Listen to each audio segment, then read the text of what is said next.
would you feel if someone's car was stolen if they come to your event? Will you be happy? Body odor will just be oozing everywhere on your wedding. You just say, The decoration is work. It is a waste of time, energy, and resources. Make sure you hire a correct decorator to sharp. Check it on an event. How is the lighting? How is the decoration? How is the whole result after it has been decorated? Hello guys, welcome back to my channel. My name is Deborah. If you are new here, thank you so much for stopping by. And if you are a returning subscriber, thank you so much for coming back to watch my content. You know I love you. Welcome back to the wedding series. And today we'll be talking about how to choose your wedding venue, factors you should consider before choosing your wedding venue, and the things you should do to bring out your venue to life. And without further scenario and parara, can we dive straight into action?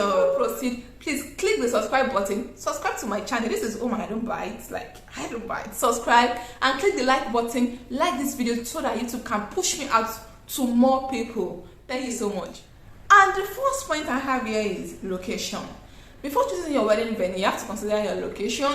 If you are in Lagos, you don't want to choose a hall in mainland while your church and hotel is in Highland. I mean, you know how Lagos can be. Traffic will just happen and you'll be stuck inside traffic for 4 hours. You don't want to do that. So please and please consider your location. How far? Proximity. Then when it comes to location, the second thing you have to consider is how far is the place to the main road. You want to go for somewhere not directly on the main road. For me, I do not want somewhere directly on the main road because I understand that people randomly come inside wedding halls to eat, steal some stuff, and cause drama. So I went for somewhere that was like 5 minutes to the main road. Do you understand? If you are trek, it's like 5 minutes. If you are not, it's like just 3 minutes drive to the main road, and it was an estate. So it is hard for you to randomly come inside that place and start acting funny.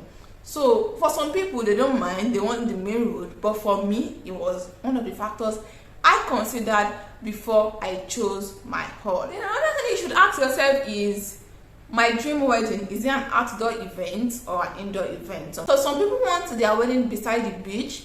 Some want their wedding inside the garden wedding. Some of us, we are okay with all weddings. So if it's a garden wedding, you have to consider the season. Is it raining season? If it's raining season and you want to do a garden wedding, I think you have to just start 41 days fasting and prayer and beg God that rain is not gonna fall. So if it's a garden wedding or beach wedding, advisably do it outside the raining season when it is dry season and rain is not falling. Advisably. And the next point you want to consider is the venue size. My sister, venue size is so important.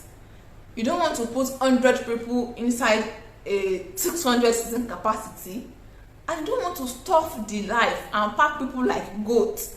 600 people inside a 200 season capacity. Yeah, this is where the drama comes in, because Nigerian parents, they will tell you, how ma worry moti agree pẹ̀lú ẹ ṣe be your 15k invite, and deep down inside their mind they know they are inviting 200 people. Most especially if you are the firstborn. Hey, firstborn, if the husband is the firstborn and the wife is the firstborn, forget it is your parents' wedding. First, understand if your parents are on the same page with you. So I was able to get my parents on the same page with me. But if they're not on the same page with you, and you know that they can invite much more people, because I have heard about stuff that, oh, we paid for 200 people, and by the time we got to the hall, we are seeing 600 people. My mom invited this, my dad did this, and that, and that, all that kind of things that happens when it comes to Nigerian wedding. So that's a factor. You have to consider how many people are coming. So ask your people very well. If you are expecting 100 people, it is okay for you to go for a hall of 200 seating capacity, right?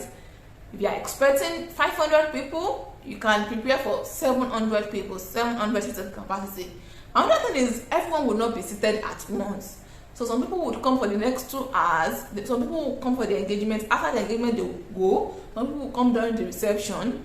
Some people come and go like that at weddings. Do you understand? So, but the venue size is important because you don't want people to be standing up at your wedding. It doesn't make sense. Or you don't want to put chairs outside for some people. And when you are putting chairs, there's no shade, or it's not an extension. It is directly under the sun. It's not fair. So you have to consider the size of your venue. It is extremely important. Then the next thing you should consider is ventilation. Now, if you are going for a venue and it is 600 seating capacity and they have just one colorful and tiny window and they're telling you will give you just 2 fans, do you want to stop my people with heat? Do you want to kill them because they came to my wedding? So you have to make sure that there's enough ventilation. If there's no AC, for me, I would advise that you go for a hall with AC, but if not something that maybe the cost is quite much on your side, or you just want to compromise on that, make sure there's enough window, like they have like 6 windows, it is well ventilated, and make sure they have enough fans. So for instance, if there's no AC, at least there should be like 4 windows at least. There should be like 6, 8 fans or 10 fans. 6K. There should be 10 fans. So don't agree to the fact that they don't have AC and they're offering to give you 2 fans. It doesn't make sense. See, body odor will just be oozing everywhere on your wedding. You just say, you don't want that. You don't want that. So please, and if they have AC, tell them to turn on the AC and confirm that the AC is working. Some hotels will tell you, oh, we have AC, it is full AC, da da da da da. On your wedding day, you just on the AC and it's not gonna on. They're not like, oh, the AC was 40 yesterday. You got 40. We are sorry, man, just help us manage. Or perhaps I went to a hall then. They had placed the space for AC, like, oh, don't worry, we will install the AC next month. And when they're back next month, they've not installed the AC. They said I'm back next month. So my husband was like, see these people, till the wedding day, they won't install this AC. I thought, let's go somewhere else. So don't fall into the trap of, oh, we install the AC tomorrow. You people are not ready. When you install the AC, call me. I'll go and look for another hall. So some people do that and they already dug the space for the AC just for marketing sake. So when everyone comes, they'll be like, oh, we install the AC. So on your wedding day, they'll just tell you story. Oh. The next point is parking space.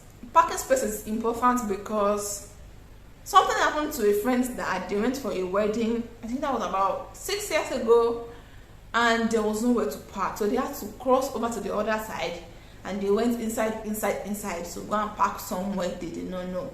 By the time they were done with the wedding, they came back and they could not see the car. Like, the car was stolen. It was such a bad time for the family, and it was such a bad news. Like, I mean, going to celebrate with someone and you coming back losing your own car. Like, that car was even for the family. It wasn't as if they had 2 cars. That's the one car mom and daddy uses, and it's really serving the family. And it was stolen because they went for an event. How would you feel if someone's car was stolen if they come to your event?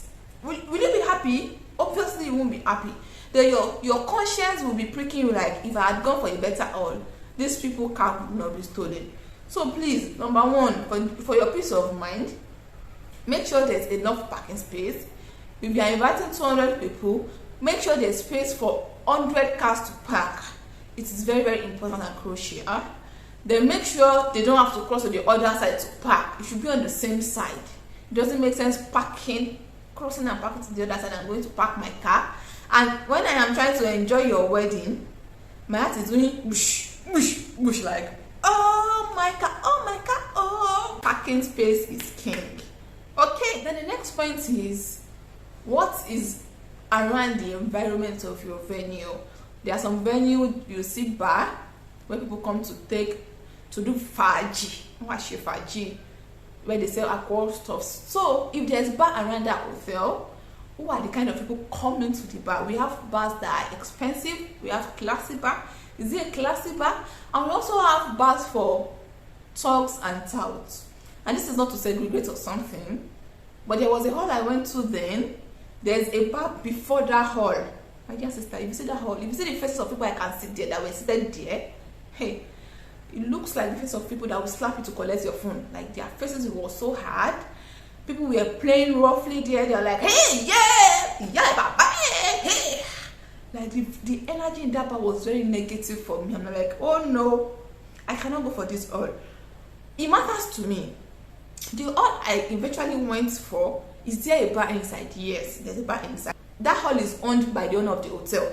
So it's an hotel, there's a hall, and there's a bar. But the kind of people coming to this bar to drink, they are classy people.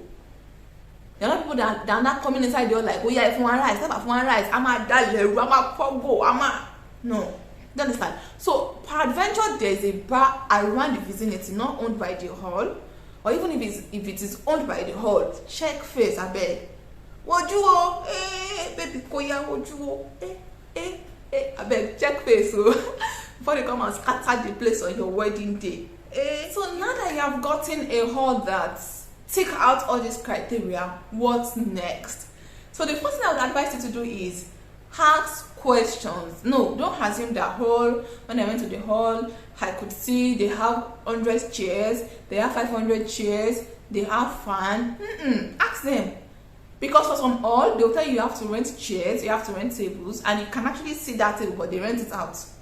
They'll tell you have to rent fans. If you need extra fan, like, we can only give you 2 fans. If you want more, you have to rent them. Some halls will tell you have to pay for diesel. Like, only give you the diesel for free for 2 hours. After 2 hours, you have to pay us. So ask questions so that it's not like on your wedding day you're asking for chairs. They're not like, we don't give you free chairs now, you have to rent. No. So ask them, what are you giving us? What are we renting? So the 200,000 or the 400,000 I am paying for all, what does it entail? What does it cover? What does it stand for? Do you understand? So it's important to ask, be vocal. Don't after asking, try and test the AC. For some hall, they'll tell you how the AC is working, it's very cold. On the wedding day, they'll tell you the AC is faulty. So tell them to turn on the AC and be sure it is actually cold. Some AC, they blow hot air, very hot. I still prefer AC. If it is a very hot season, the fan will be blowing hot air, like very hot air. I don't know, maybe you've experienced it before. You're trying to use a fan and the fan is even making you more hotter. Make sure everything is ready a day to the wedding. Like, my decorator was calling me that the chairs are not complete. They promised us 120 chairs and they were giving him maybe 50 chairs and he didn't come on time. So I think in the morning he called me. These people are not giving us chair. So I tried to call them and they didn't cooperate. So I just called my husband, please call these people and all that. So my husband handled it and they brought the complete chair by evening and it was decorated. So don't allow them to say, hey, don't worry, tomorrow morning I said at 4 a.m. the chairs will be ready. No, we have to see it tonight.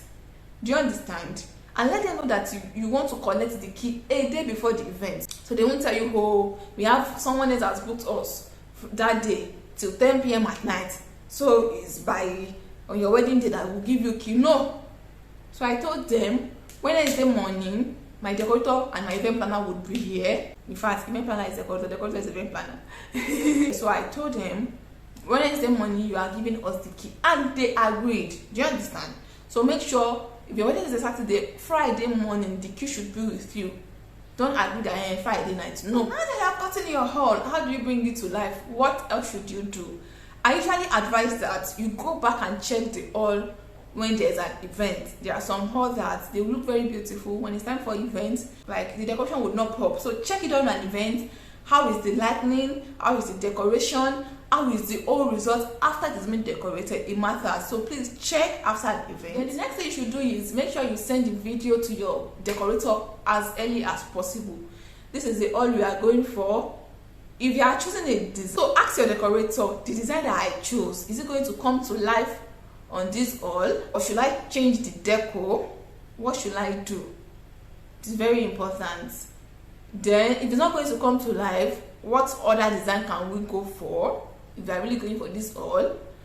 Do you understand? So please don't just assume, oh, my decorator would create magic when you did not give him the hall he's working with. So as soon as you've completed, you are going for the hall, send the video to the decorator, even before you make payment. So you may say, oh, there's this. Do you have another option you can go for instead of this hall?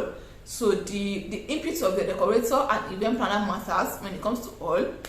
They know a bit better than you because it is their job. So don't decide on it alone. So when myself and my husband agreed on the hall we were going for, I sent it to my decorator. I want you to know that no matter how much you stress yourself when it comes to haul, if the decoration is work, it is a waste of time, energy and resources. So please make sure you hire a correct decorator to sharp, decorator to rí decorator to soji, talk pepe. It's not like you now stress yourself on haul and decorator will be designing nonsense. I actually love mood lighting for my wedding. It made the decoration pop up like it was changing color. Mood lighting is something that changes, is a light, so it changes color from blue to purple to yellow, changes color and bring life to the event. So I like it. You can ask the decorator if he would do something like that for you. It makes sense for me. I like it. It kind of add a different touch to the haul. For me, you may not like it. Please subscribe to my channel if you have not, and like this video so that YouTube can push me out to more people that needs to see this content. Turn on post notifications so you don't miss any of my videos when they come. And a quick one, please ask those people, would your power supply also cover for my DJ? Then for some haul, they'll tell you your DJ should come with his generator. You don't have any business with him. Our supply would not reach your DJ. Then for some haul, like the one I used, they gave us electricity for the DJ. So it was the light they supplied that the DJ used. And so some will tell you your DJ should bring his generator. So it is important. Do you understand? It is important that you note that. Then for some hauls too, they will tell you they will charge you for diesel, like you have to pay so amounts for diesel. Also note that. Another thing is, for some haul, they will tell you that you have to be done with your event by 6 p.m, you have to be done by 8 p.m, you have to be done by 9 p.m, you have to be done by 4 p.m. So understand their rules and regulations. What time do we need to be done? So for us, they told us we have to be done by 6 p.m. because a church comes there every Thursday for an event. So we were very sure that by that time, in fact, we plan to be done by that time because I need to rest. So it wasn't even because of Deborah. Like in my head, 5 o'clock we have to be done. So ask them all those important questions. Then for some haul, after you are done with the haul, you have to pay extra money for cleaning. So if you don't ask these things, it's going to be fun. So ask them, what else am I paying for? Some will say you have to pay extra 10,000 for cleaning. So you know, after the party, people would mess up the place and all that, which is normal. So are they responsible for cleaning the place, or your family members will go and look for someone that will clean the place, or you pay them money so they can get someone to clean the place who is responsible for cleaning after events? And Iyawo, please make preparations to feed people at the hall. The guys that responded to you, like we had like 2 people that was responding to us, so we told our people that please give them food. Like, wedding is a good thing and you have to prepare things. Don't just go there and do party. Like people that are in the hall, like the manager and all that, if it's like 10 plates you can spare, give them food, drink and water. So it's not going to be fair enough if you are doing wedding day, you are doing party, everything is smelling, they are just smelling. It did not touch their mouth. So if it is in your power, I advise that the gate man, security, just plan for them and give them something. It's not going to be fair. Like that would be stingycoco.com for you not to care about those people, most especially the ones that were responding well to you when you were going to the hall. Do you understand? So try and plan for them. Then your hotel too, like the hotel I used, we could not give them food because their rule was don't bring food into the hotel. I know you will ask me why did I lodge inside that hotel and I don't have to bring food, but deep down I know we'll bring in food. It was very funny because, let me quickly gist you people. The hotel I lodged, the reason why I lodged there was, number one, their lighting was on point. They had good lighting, and even if my photographer and videographer were not coming with lighting, the kind of bulbs they have in that hotel, if you stand there and you take pictures, it's going to pop. So it was my Egmont that referred me to that hotel. He's a photographer, so he had traveled out, so he told me use this hotel. Like all the pictures they take in that hotels are amazing, and because picture is not what I want to compromise on, I went for the hotel. Then the proximity was quite close to the church. It was in the middle of the church and the hall, so it makes sense. It was close to the church, it was close to the hall. Then the third thing is the hotel was nice enough for me because I was very big on pictures.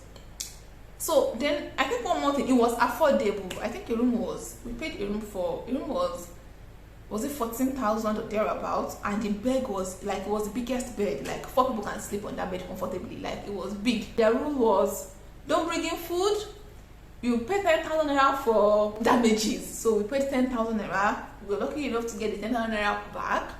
The reason why I did not give people in that hotel food was because they gave us rule that we should not come in with food. So there was no way I was going to give their staff food. You tell me not to come with food, and your hotel, a plate of food is 5,000. I mean, do you want me to go to the restaurant and be buying a plate of rice of 5,000 for how many people? I gave the receptionist money. So what I'm saying is, be kind to people that have served you, like the hotel you lodge, give them food. And if you can spare 500 for some people, I know wedding is expensive, but when it comes to something of joy, you have to be sensitive and all that. So don't just say, no. Even in church, it's normal for you to give food in church. We had plans for all the security. When you are doing wedding, you have to spend money. That one is constant. So all the security, don't say that these people don't matter. That food you are giving them maybe what they would eat, and they will bless you from that. So like, and all that. So be sensitive to people around where you are doing events like us, hotel, church, the security guard. Make sure you prepare for their no say she be security in the business, make security and all that. So that is just my own advice and what me I did, and I feel it's okay.